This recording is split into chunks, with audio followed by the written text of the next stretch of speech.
It's about to go down with Marc and Cathey, a live coaching show about dropping ideas. Marc and Cathey coach and have conversations with brilliant idea creators who are reimagining the world through the expression of their words, thoughts, and action. Hey, everybody. I am Cathey Armias. And I am Mark Williams, and welcome to It's About to Go Down. And the guest we've got today who's going to knock our socks off with an amazing idea.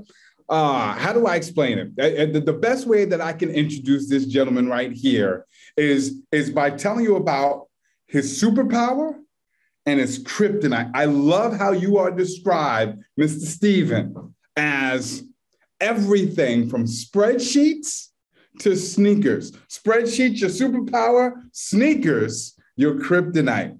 Everything from spreadsheets to sneakers and everything in between. A phenomenal individual who did an amazing, you've got to watch this TED Talk about, I'll just say the word cheating.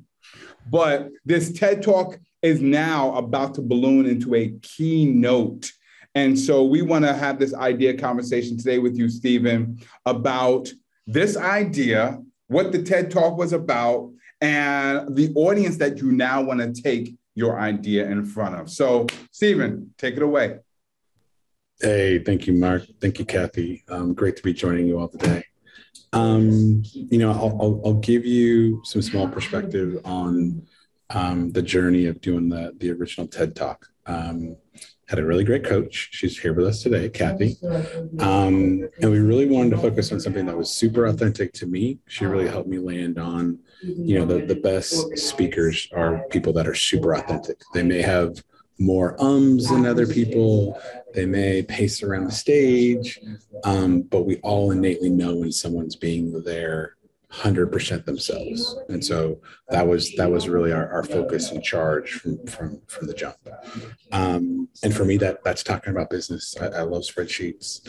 I love community.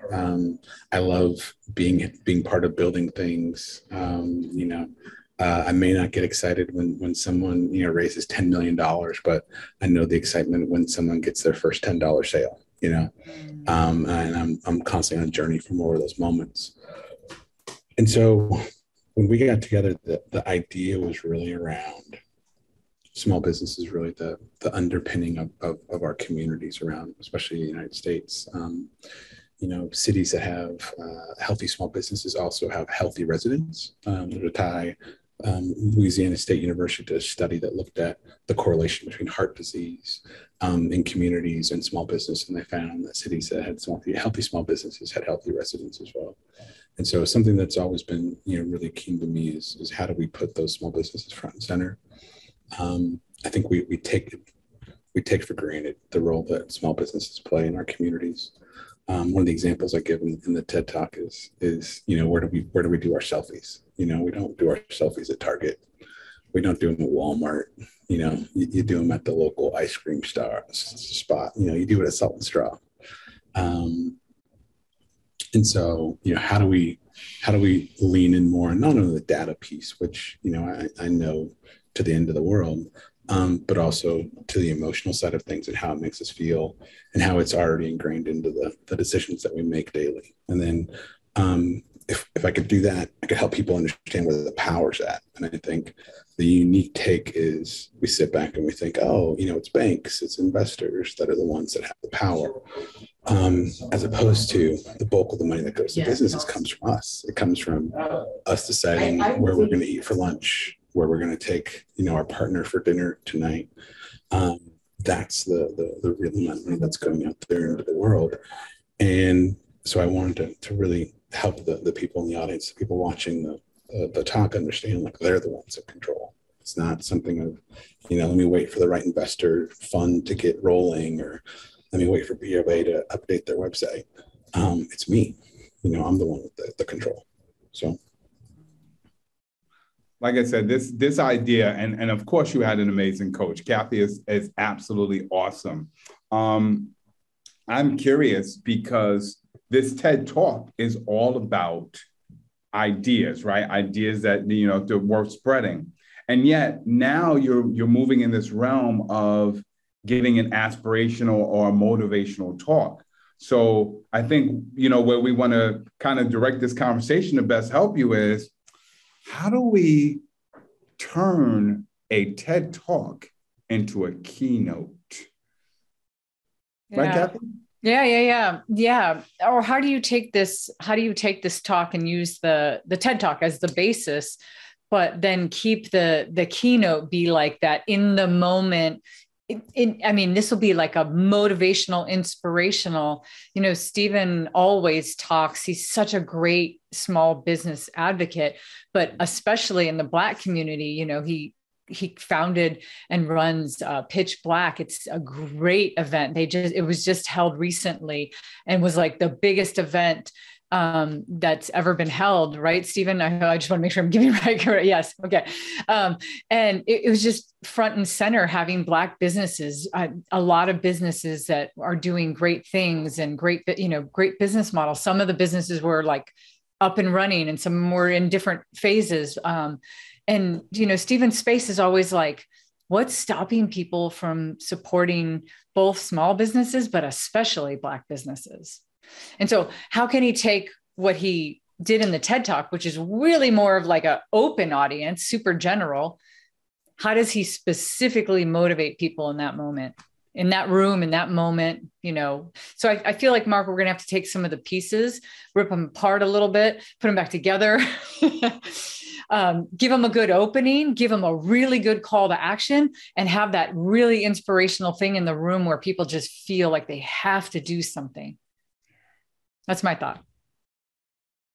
Stephen, I know you've been asked by a number of different groups to speak, and we want to definitely find a way to take everything that Cathey said and make it applicable and universal to any audience.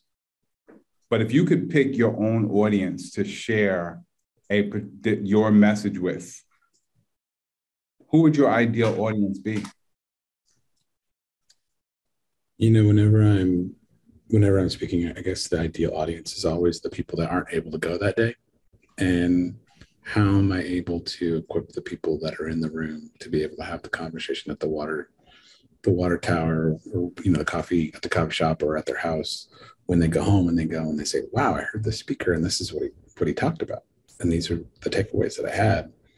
How can I make sure that I'm able to show up in those moments? Because that's the audience that I really want to get to, because that's how things spread, right? If it's just the people that are there and they're the ones that are energized, and then it fizzles out from there, then I don't really feel like I did my job. And so I'm always thinking about whether it's putting on an event or doing a talk, like, okay, what's the conversation I want to have happening tonight when this person gets home, or tomorrow when that person gets to work and they're seeing the coworker that wasn't able to go.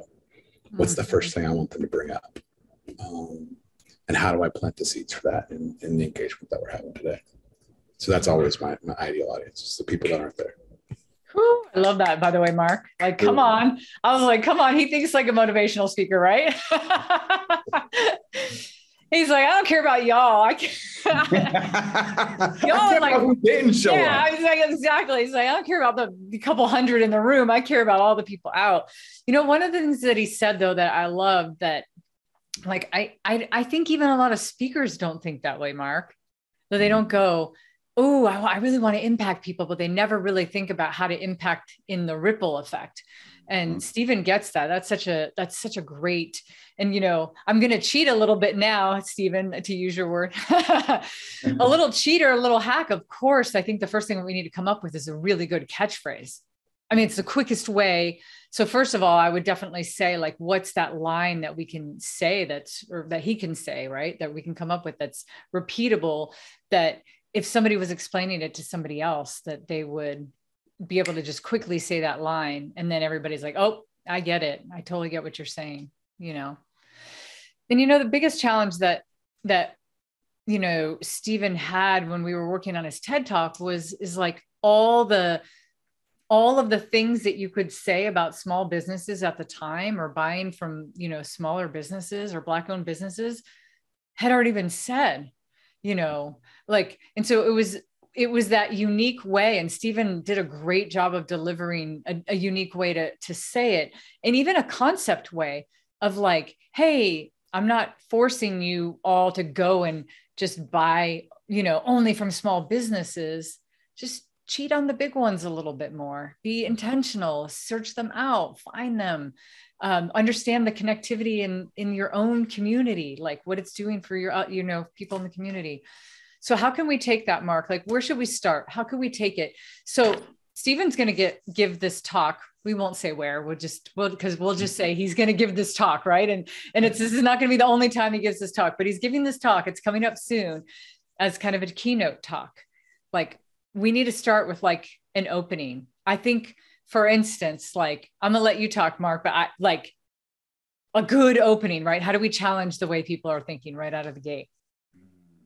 Can I ask a question, Cathey? I think it's probably important for me, but I hope it's important also for listeners to understand what's the difference between a TED Talk and a keynote. Mm-hmm. And is there a different mindset that someone should be thinking about?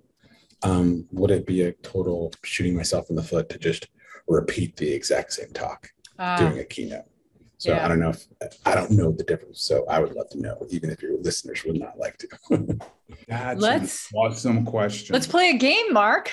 Okay. Cathey loves the game. Stephen, you better watch out. Cathey's going to have us playing games all night long. Oh, no, it's going to be a game. All right, ready? And you're included on this, Stephen, but we'll let you go last because I just forced this game upon you. Let's play the game. Marc, what do you think's the difference between a TED Talk and a keynote? For me, a keynote, well, first of all, a TED Talk is about the idea, right? And it's about teaching something and teaching a concept.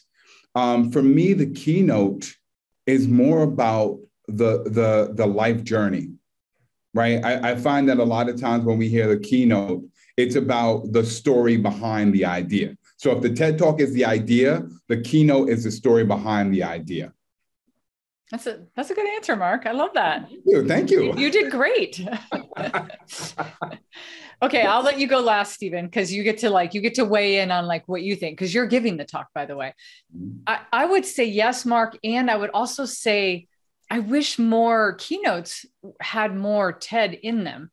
Meaning, I think a lot of people come in the room to do exactly the opposite of what Stephen said, to just motivate the people in the room, get people super excited, do all the techniques that are like rah, rah, whoo, you're feeling it, you feel all the feels, but then don't really cover the idea, don't really talk to the audience. They talk too much about themselves and about their journey. And their journey is important, don't get me wrong, but I think TED Talks do a better balance of like saying, hey, I have this idea, this is where I came up with the idea.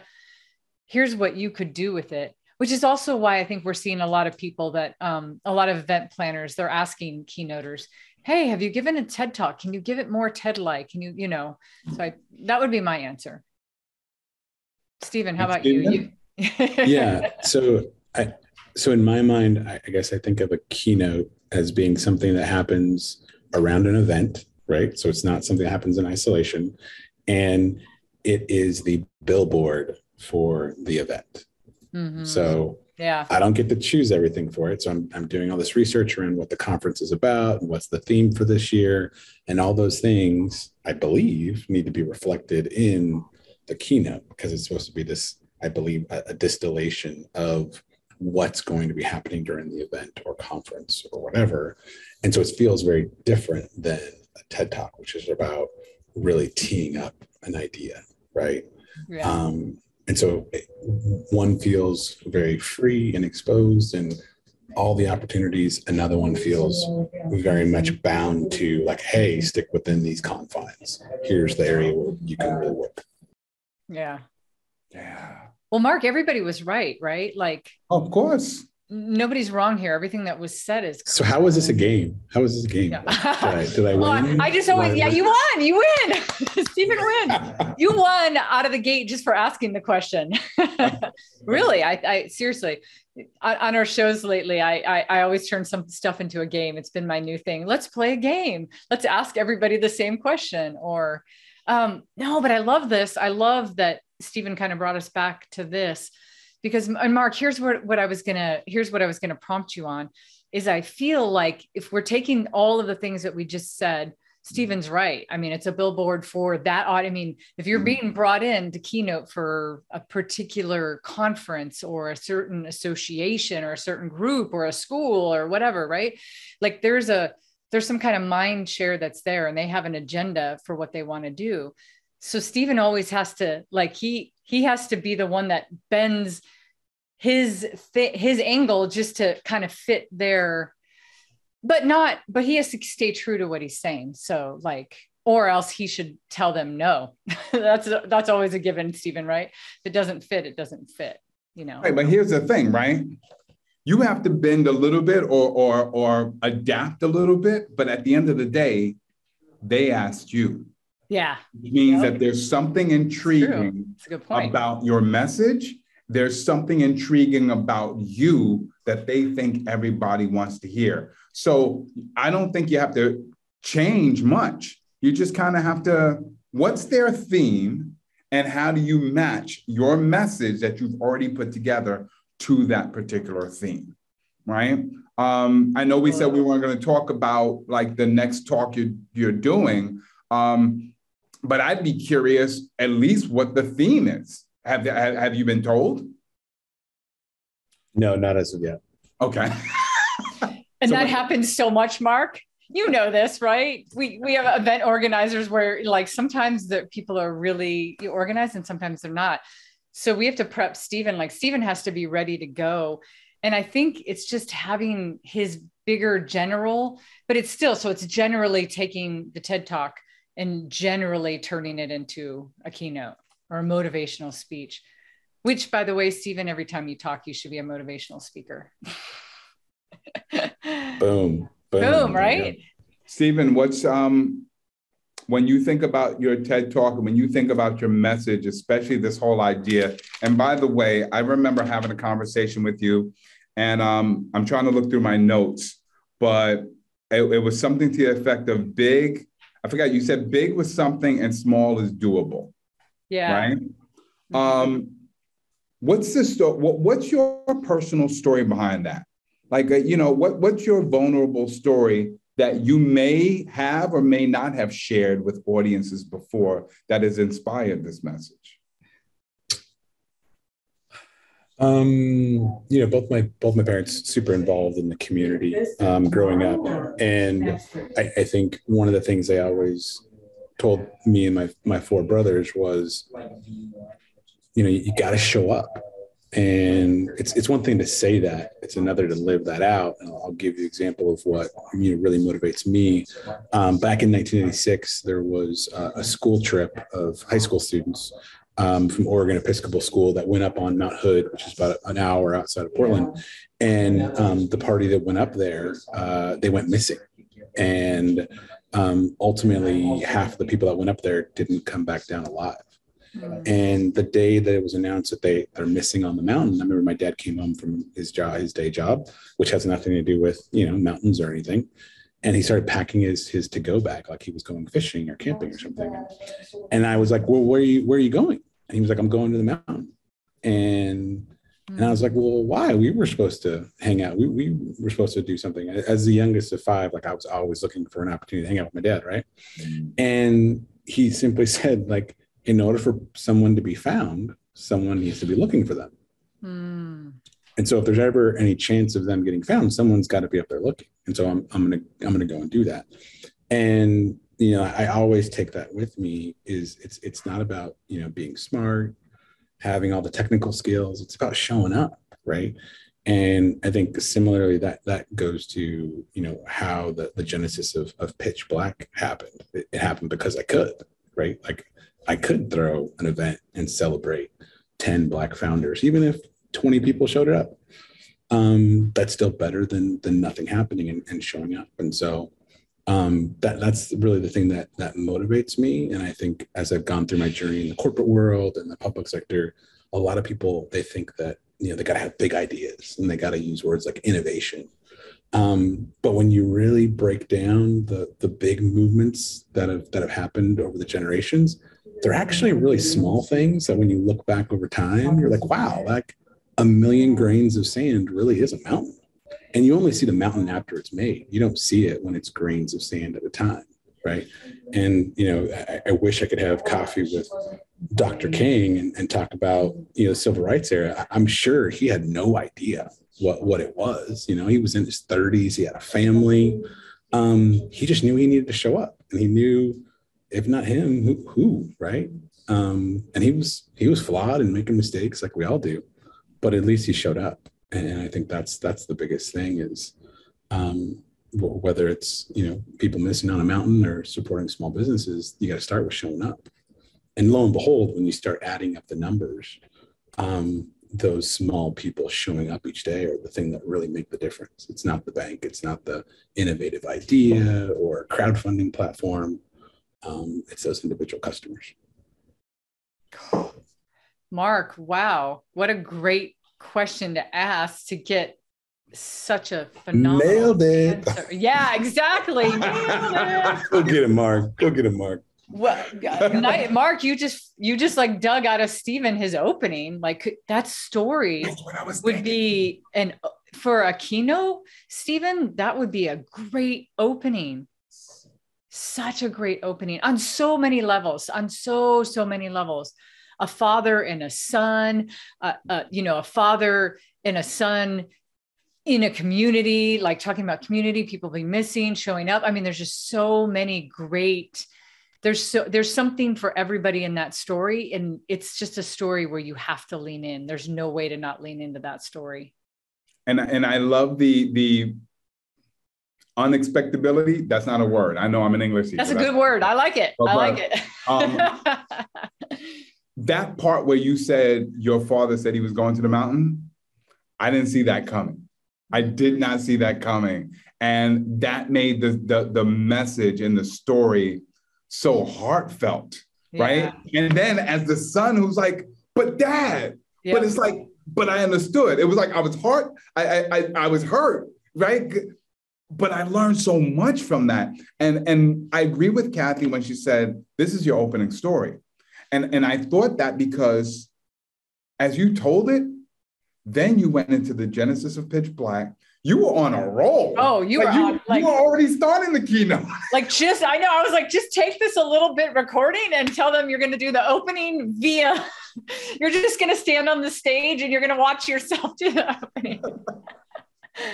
That's hilarious. So good though. Stephen, people always want to know that why. And that's really important. Like lots of people do things.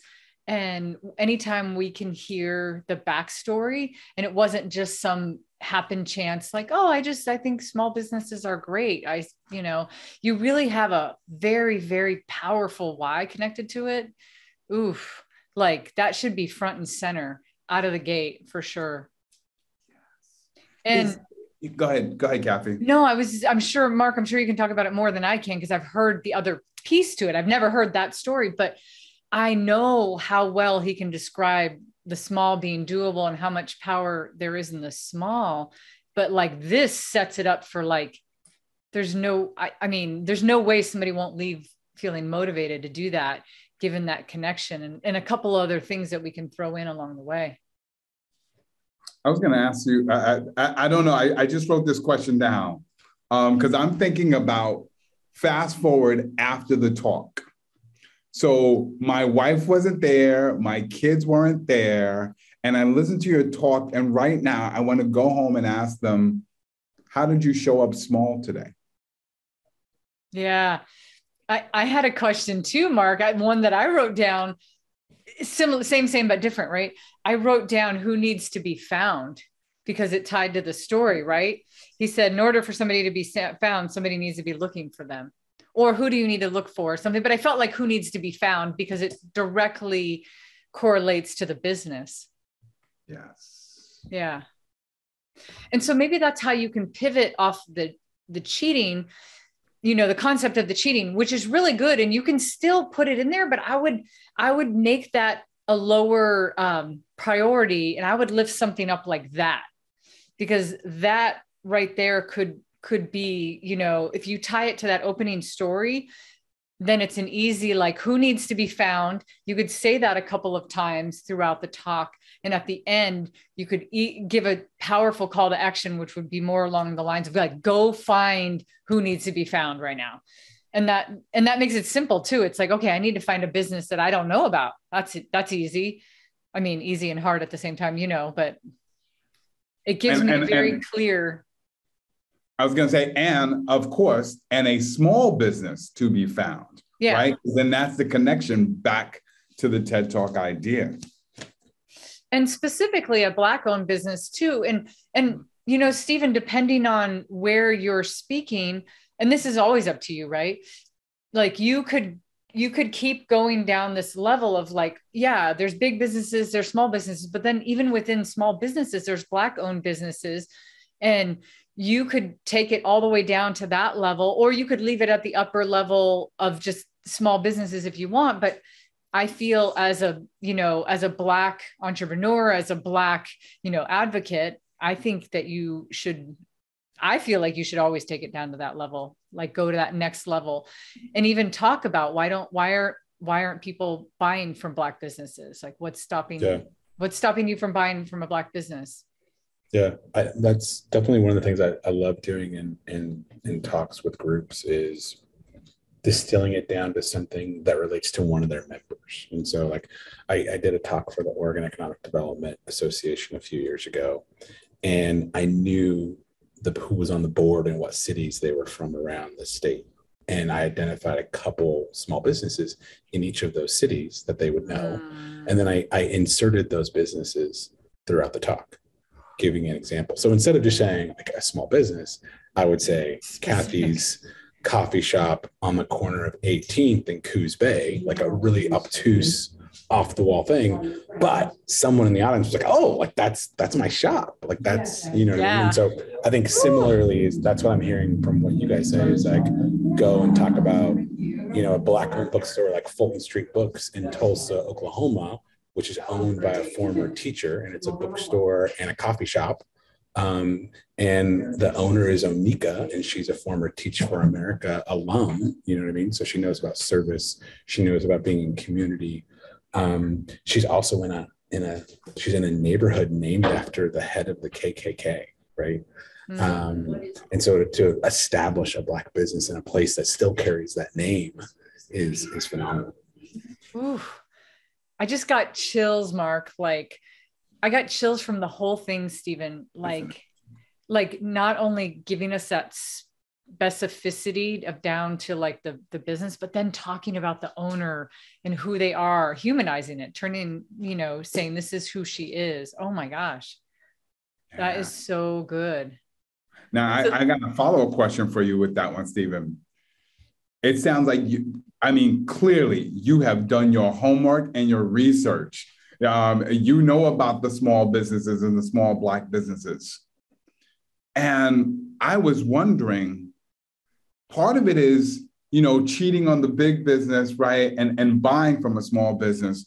But how do I look, or what would it mean for me to not only buy, but for me to look for a Black business to buy from? Because I don't know if everybody's always thinking about that. Like, it's so much more proactive for me now I got to look for a small Black business, you know? Yeah, I think, you know, one of the things that I've come to realize over the last few years, you know, I'm an economist, you know, by training. And so data is my jam, right? Mm-hmm. But people don't really believe data, they believe stories, and stories become data. And one of the things that really pivoted me was when I found out the data that there was 6,000 Black businesses here in Oregon. It really evoked a fire in me of like, oh, wow. Well, like I know a couple dozen, maybe 100, but I don't know 6,000. Like I need to get my game together. Versus I think other people tell themselves stories of, well, there's no Black businesses. So I know Dead Stock Coffee, or I know this other place, but there's really none. So I'm good, right?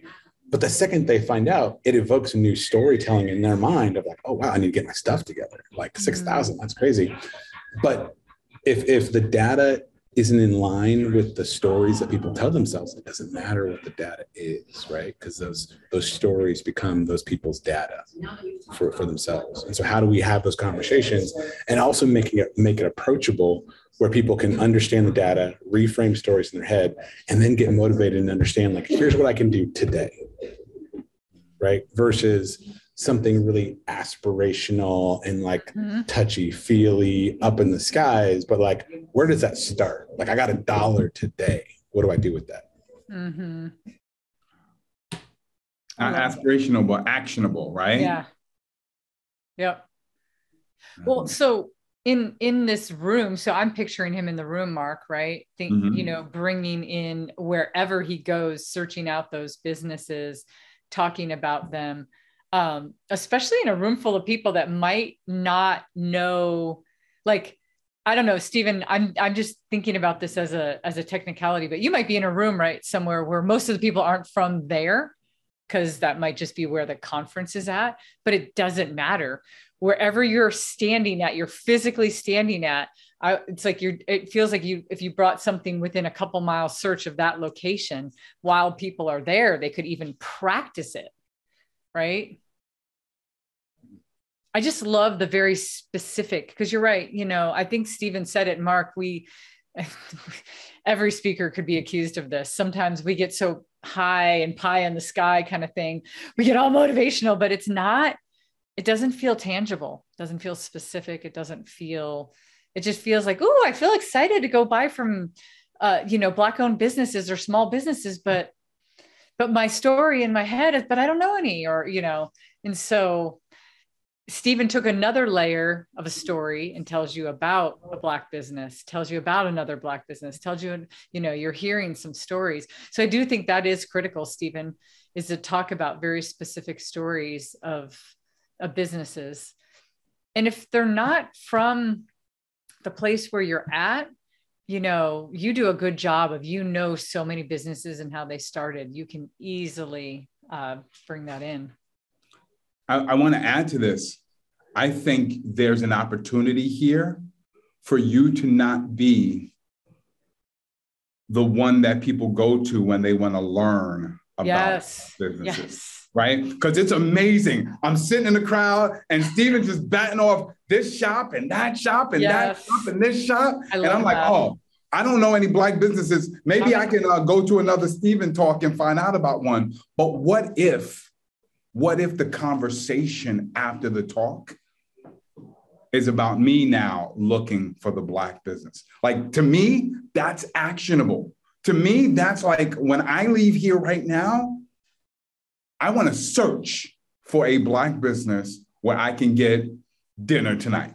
I want to search for a Black business where I want to buy a pair of headphones for my daughter. I want to search for that. I want to be actionable. I want to take your words and not just be inspired by your story, but I want to walk away and actually do something with that. And so I love the idea of you not only sharing all of these different places and all of these different stories, but empowering other people to find their own small Black businesses and their own small businesses. And Stephen, if you want to be very specific, do this. Look at this. I got this down to that specific level. You could say, I'm going to tell you about 2 businesses. Now it's your job. Go find 2 more.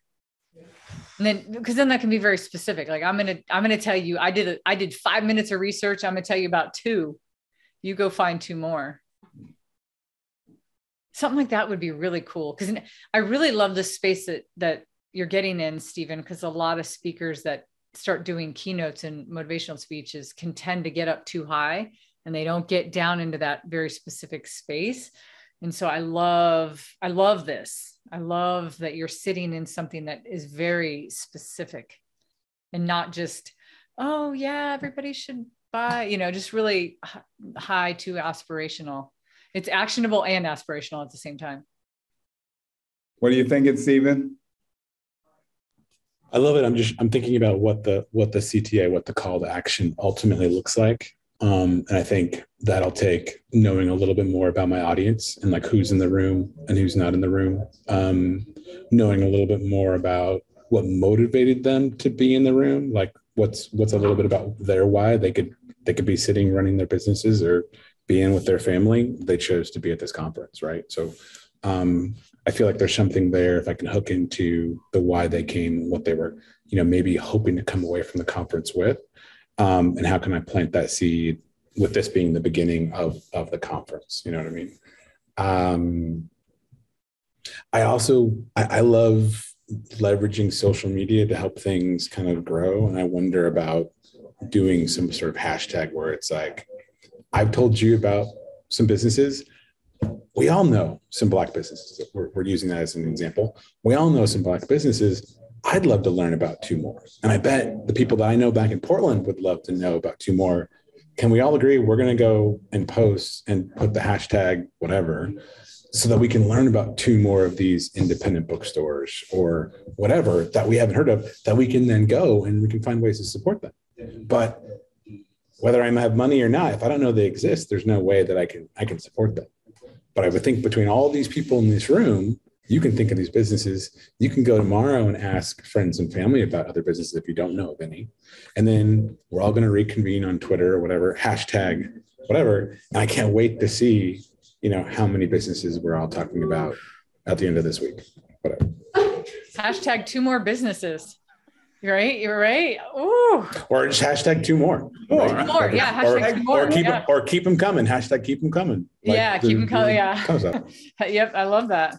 I love hashtag 2 more. I was thinking that same thing. 2 more. Yeah. Keep them coming. I like that. That's great.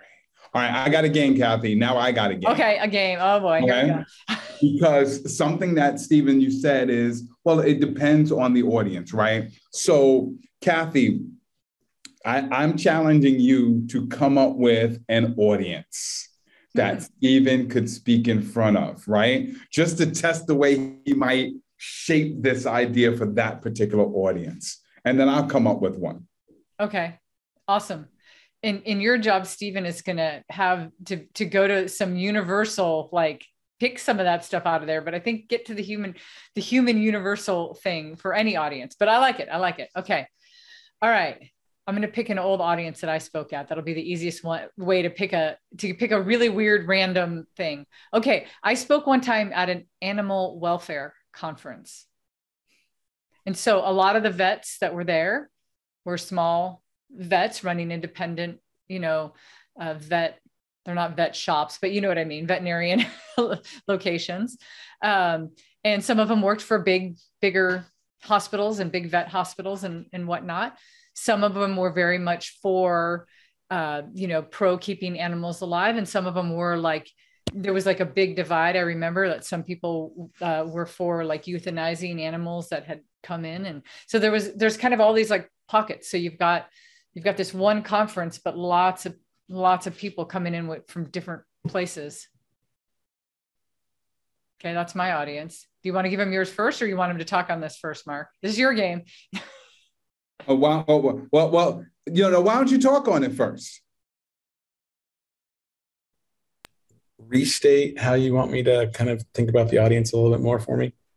So you've already got this whole idea of hashtag 2 more and the whole idea of who needs to be found, right? So what do you say to this particular audience that ties in with your message? Call to action specifically, right? Nice. Yeah. Yeah. I think with the TED Talk, it was much more about supporting small businesses, right? So going and buying them. I think with this group that I'm speaking to that is mainly around independent bookstores around the country. One, it's not only about acknowledging that they're there and shining a light on them, but also I hope helping people understand that they are already part of the backbone of the community. And so in supporting them, it's different. I think bookstores, and maybe it's because I'm in Portland where we've got Powell's, right? And New York's got Strand, these beacons in the community. Powell's is so much more than just a bookstore. For sure. And so I know people are battling with Amazon, but there's always going to be a need for bookstores. There's always going to need to be a place where people can go and study, meet with friends, work on the tests that they're scared about, whatever. And these folks are already serving that in the community. And so again, I need to do more research on who the audience actually is, but what I hope they're talking about with the people that they go and talk to after hearing me speak is like, we're already crushing it. Like, we're already doing great things. Like, just us being in existence is such a win for the community. And I'm jazzed about that versus languishing, waiting for Amazon to take us out kind of thing, right? Like, no, we are a vital part to this community. Like, without us, things don't work the way they're supposed to work. And if we can get them to understand that, then the idea of, you know, going and spending time there and spending your money is really, really easy. But if I don't buy into, like, bookstores need to exist and everything can just go through my phone, then it just feels like it's not going to be something that's going to stick over time.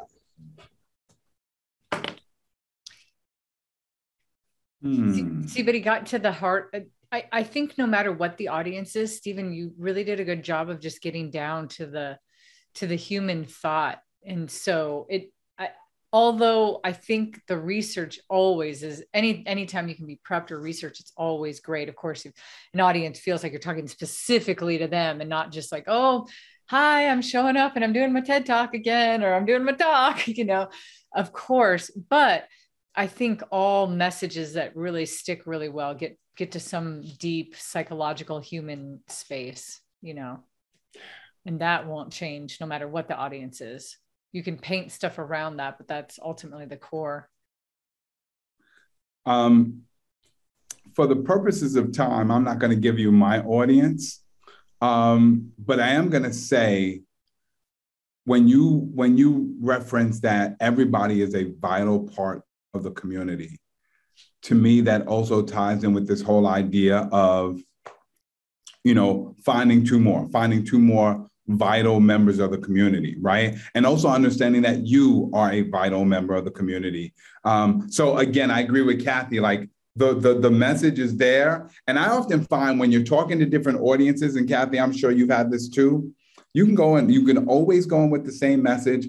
And sometimes there's just one reference that you might change as opposed to another. Like I was speaking to a group of architects, and all I did is, it was the same message, but I found this one quote that I've never used in a talk before that was so aligned with architects that it brought them in without having me to change my message. So I think that the small change is just finding out who that audience is, what's their general feel. And then you can always find something out there to just change that one little line to make it feel like, oh, Stephen came in here and was talking to me about this. Totally. You can also make commentary, you know? Yeah. I mean, I definitely, though I'm always trying to lay it out for the person that they're going to talk to the next day, I still want the person in the room to feel like this was made for me. Like, this wasn't, no one else gets this speech. We get this, right?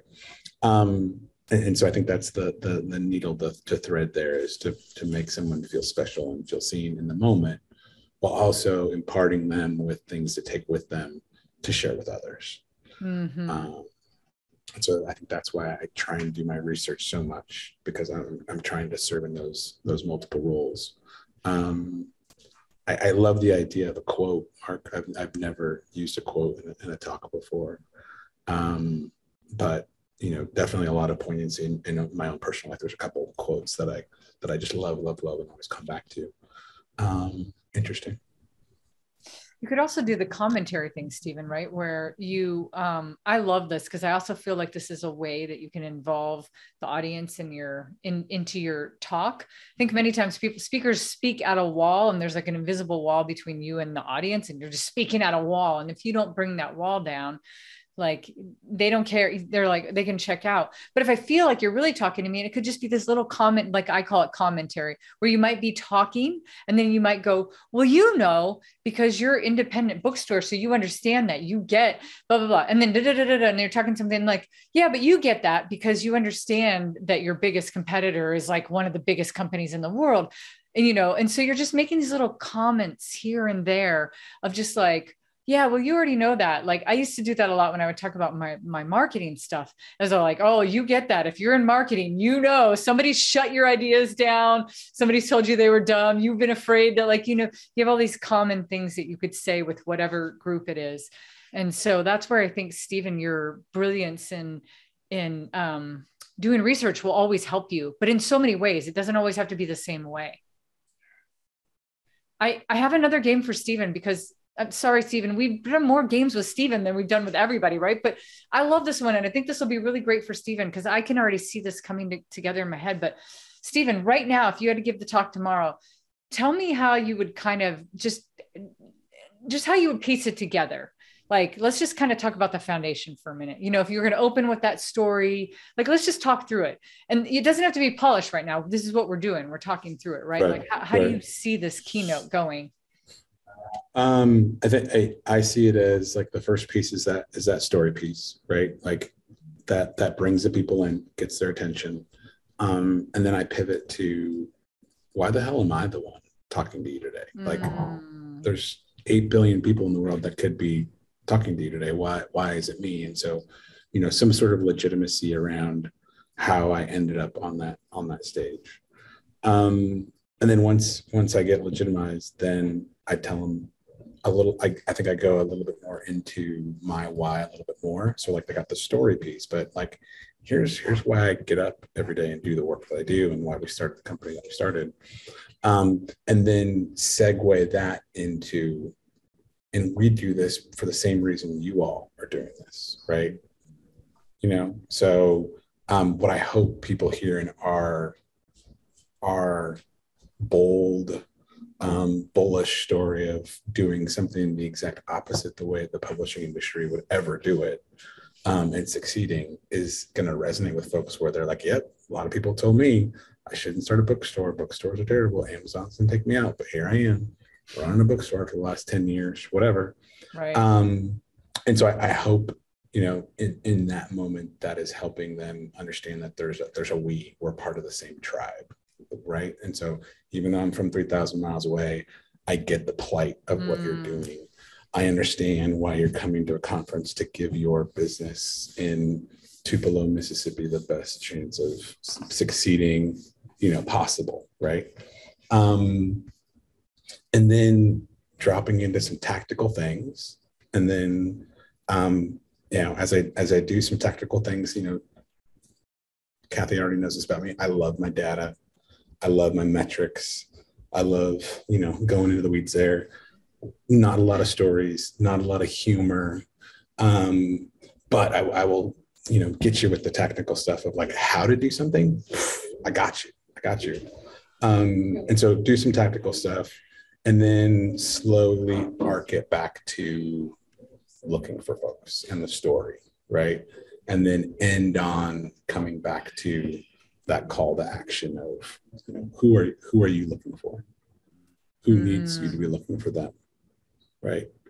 And weaving something in there around.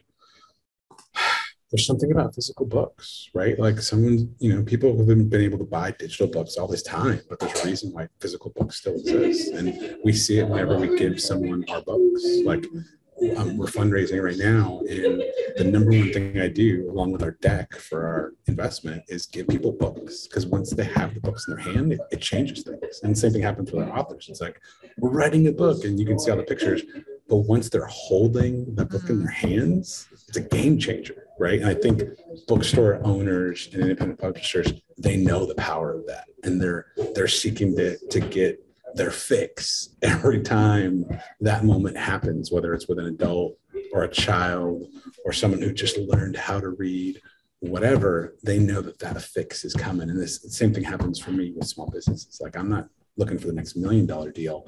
I'm looking for the next person to go from like something they had an idea in their kitchen to like some stranger spending money with them that they'll never talk to again. And it's like, I'm giving you money for this idea that you had in your kitchen. Like, wow. Oof. So validating. So yeah, right, Mark? Yeah. I know. So good. Just outlined the whole talk. I know he did. I wrote the whole thing out. I literally wrote the whole thing. I had a good coach. Oh my God, so good. The only thing I thought he needed to do, Mark, is make sure that it's very clear to get right after the story with your dad, Stephen, to make sure that you get that, to really tie it to the concept before you drop it later. You don't want the first time you really drop that to be much later. You really need to tie it to the concept, right away. So I would do that as quickly as you can. Maybe you're doing it because the next part is like, why me out of all the people, why me? Well, maybe you could tie it in there and be like, one thing I've been good at is just going out, and I knew 6 businesses. Well, I found 600 more. Like, I'm really good at that. I'm really good at finding the businesses, because that you really are, like, that's legitimately what you're good at. And so maybe that could be, you could tie it right in there with the why me. I don't know, Mark, what do you think? Yeah, no, I love that. He said it. He took the words right out of my mouth. Well, and I think also, Cathey, you helped me with that structure with the TED Talk as well. Cause like when you heard about cheating, it wasn't at the end. You heard about that at the beginning as well. You just didn't have context. You heard, like, I told people I'm gonna ask them to cheat. Right. Mm-hmm. And then I just left it. Right. And went on to something else. But like, I planted that seed of like, hey, I'm going to ask you guys to cheat today. Yeah. And then he came back to it, and then it was like the good reveal. Yeah. Definitely. Yeah. So even if you find a way to, I always think it's good. I think sometimes people try to shove a call to action in the last minute of a 45-minute talk. And then the last minute 45 is like, do all these things, Right, Mark? Yes. And the nugget has to be right up front. And I love that question at the beginning of the TED Talk. And I agree. Something like that right at the beginning just gets everybody to lean in and look. And at the end of the day, that's what they're going to do at the beginning. That's what they're going to do at the end. This is awesome. I just love how you outlined that whole talk after, we've been talking for like the last hour or so. For you to be able to outline it was for me was super awesome. Yeah. I appreciate it. I appreciate it. Thank you, guys. Yeah. So, okay, I'm going to wrap it up here then, because we did a really great, it's like we talked through so many good things, and I loved some of the things that Stephen pulled out, but I'm going to, of course, ask you, Stephen. This is always the question that we ask people. Since we started talking, what's changed for you? Well, how's the idea changed? How's what's kind of changed for you? What's on your mind? What's bubbling? I think one, I do know, some definitions for why a TED Talk is different than a keynote, and how to kind of land the plane there. And I love, I keep coming back to the word journey in my mind, right? Like I'm taking people on a journey. And I always try and think about from the standpoint of, I want to be doing something with somebody, not to somebody, right? Mm-hmm. Like with implies that there's a relationship and that we're both opting in to do something together, versus doing something to someone, like they don't have any ownership or agency inside of that. And a journey is something you do with someone, right? You would never say, I did a journey to someone. Like that doesn't make sense, right? You can't journey to someone, like, you know what I mean? Yeah. And so how can I know the audience, do something with them, take them along this journey that asks them and leaves them in a spot towards the end where they feel empowered to move forward and really dig into the remainder of the conference since I'm kicking it off. I love that. I love that because you laid out the journey, right, Mark? Right. I mean, we asked the question and you really laid out this journey, and it's just really great. And one of the things that I loved about the journey too, is you started off with the story with your dad, and then you said, why you?